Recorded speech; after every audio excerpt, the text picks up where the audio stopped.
According to ancient Greek poets, philosophers, and historians, the present age is just a shadow of the former epoch called the Golden Age of Kronos. But who was this ancient god, Kronos? All Greek astronomical traditions agreed that Kronos was the planet Saturn.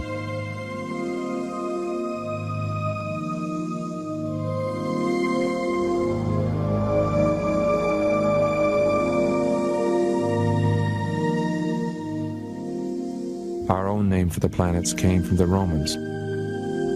In unison, Roman poets and historians insisted that in a former time Saturn had ruled as a god-king.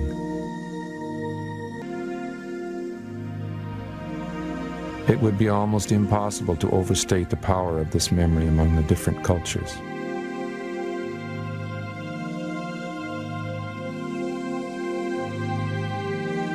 For the Babylonians, the Hebrews, and the Greeks, the most sacred day of the week was the Sabbath, a ritual remembrance of the lost epoch. And in each of these cultures, this holiest day was the day of Saturn. The Latin Saturnidis, or Saturn's Day, the Celtic day of Ceter, our Saturday.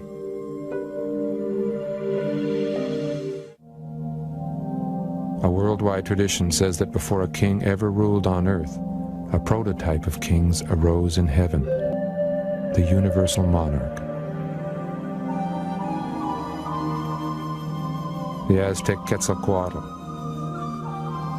the Egyptian Ra, the Hindu Brahma. Every culture had its own universal monarch.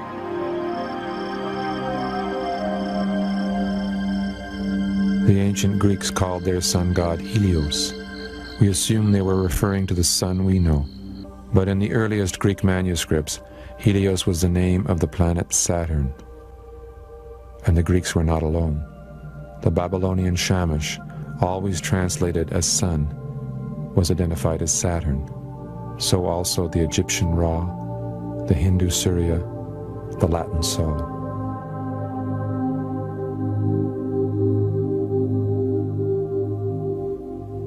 But Saturn is a mere dot in a starry expanse.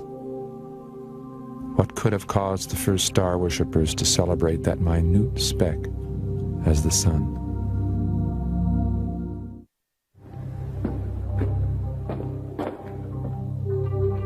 Every day our sun rises in the east and sets in the west.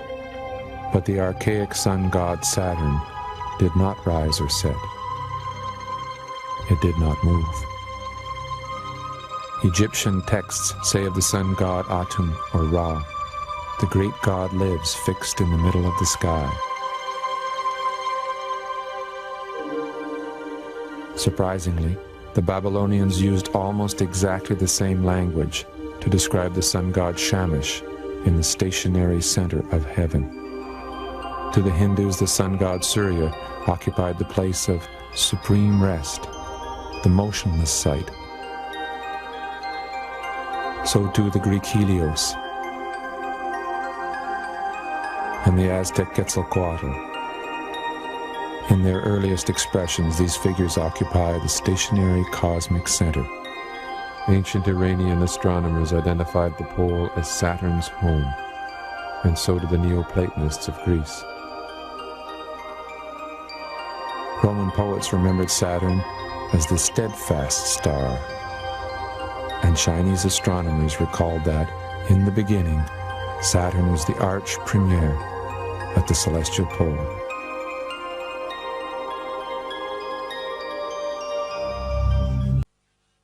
Dice en Deuteronomio 4, 16 a 19.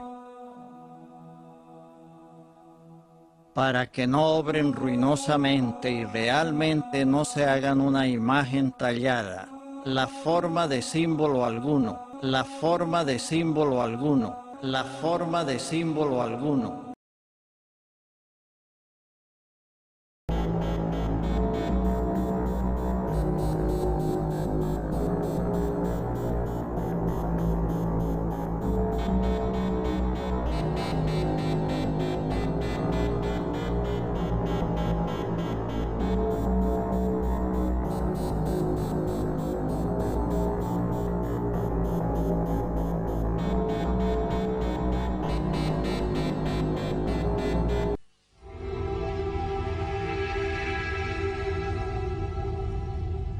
Saturno, el planeta más extraño, pero también el más hermoso del sistema solar, acaba de hacerse aún más misterioso. En 1979, la nave espacial Voyager mostró una forma perfectamente geométrica en el polo norte del planeta. En octubre de 2006, la sonda Cassini descubrió que aún seguía allí. Es algo extraño y está allí de forma estable, no se desplaza por el planeta. El polo tiene forma hexagonal, un polígono de 6 lados que lo circunda a unos 78 grados latitud norte, y está allí siempre, sin variar de lugar.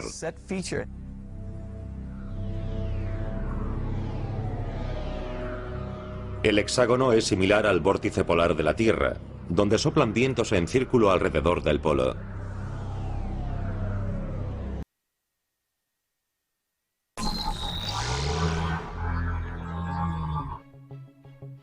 Okay, we need to take a step back and talk about another symbol. There's an ancient Sumerian cylinder that has a 6-pointed star around what seems to be a planet. Have any of you taken a look at the North Pole of Saturn? Why is no one talking about this? The North Pole of Saturn has a very strange shape on it. It's a hexagonal storm. That's right, because those happen all the time, right? When's the last time you saw a hurricane or something that was in that shape? Now, this shape is known as a hexagon. If you take a cube and turn it, it looks like a hexagon. A hexagon has 6 sides or 6 points. What else has 6 points? Some star symbols have 6 points too. One in particular is the Star of David that is used in Judaism.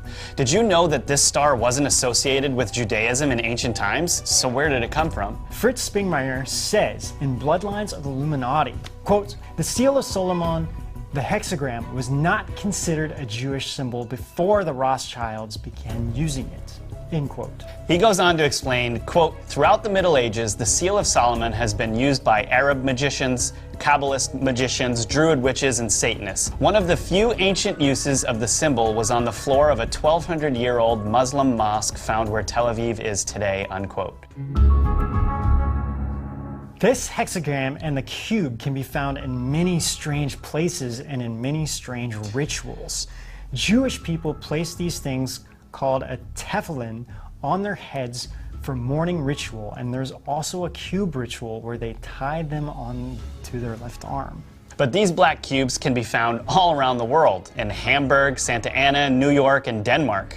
The most known use of a cube is the Kaaba in the Great Mosque of Mecca, Saudi Arabia, which contains a black stone. We don't want to get too much into this because, I mean, man, this could be a whole episode on its own. The Kaaba is prayed to 5 times a day. Once a year, Muslims gather at the Kaaba for the Hajj, or the Islamic pilgrimage, and together walk around it counterclockwise 7 times, both at the beginning and at the end of the pilgrimage. Do you remember earlier we said that human thoughts have power? It's been proven. What happens when humans put their mind intent on something 5 times a day, or when they get together in unison and walk around something like this, and what does it represent? Here's a quote we found. Quote, Saturn is the gateway, the point at which all thought is fixed, the point at which all feeling shall be projected as the eye opens. Much ritual and preparation has gone into the issuance through the gateway of the ancient ones, unquote. This quote came from the book, The Illuminati Formula to Create an Undetectable Total Mind Control Slave by Fritz Springmeier and Cisco Wheeler, who printed a dialogue with a mother of darkness, whatever that is. So why did we share this? They mention an eye, curiously. We showed you the North Pole of Saturn. Has anyone ever bothered to look at the South Pole of Saturn? Have a look here. So, what does this look like to you all? Rob and I were both wondering when the Eye of Providence would work its way into all of this. So what's the Eye of Providence, you say? It's that freaky eye that the Illuminati always uses in their pyramid. Saturn also symbolizes an eye when you turn it slightly. And actually, throughout history, Saturn has been known as an eye as well. Like, I found different evidence of this. And it's in so many companies and symbols Yes. and logos, but we'll get to Into that later. maybe some other time. But okay, so what the heck is Saturn then? Saturn is many things. To the members of the occult satanic bloodlines, Saturn represents what they think is the father of all gods. And to quote Fritz, ex-Illuminati members have revealed that Saturn is Satan. Yes, Saturn is Satan. End quote. In the multiple spiritual texts, he has been referred to as Moloch, Baal, Beelzebub, but at the end of the day, the deep state views Saturn as Satan.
And with the Saturnian cult, a lot of cubes turn up. You know, you see cubes.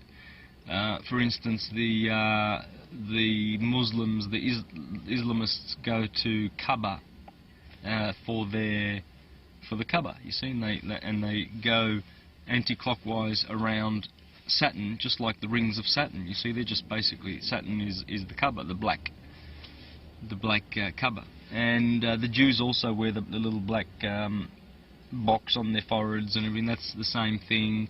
Monuments all around the world, as you mentioned, the one in Parliament here in Australia, we have the box, the Kaaba. It turns up everywhere where the Saturnian cult like to leave reminders of their cult, you see, and their power, and where they are, and where they dominate, and where they rule. They like to sort of, like the animals that like to mark their territory, you see.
I started looking at Charles Taze Russell's writings, and I was seeing glimpses of Enochian magic kind of poking through. Like pyramids and disc.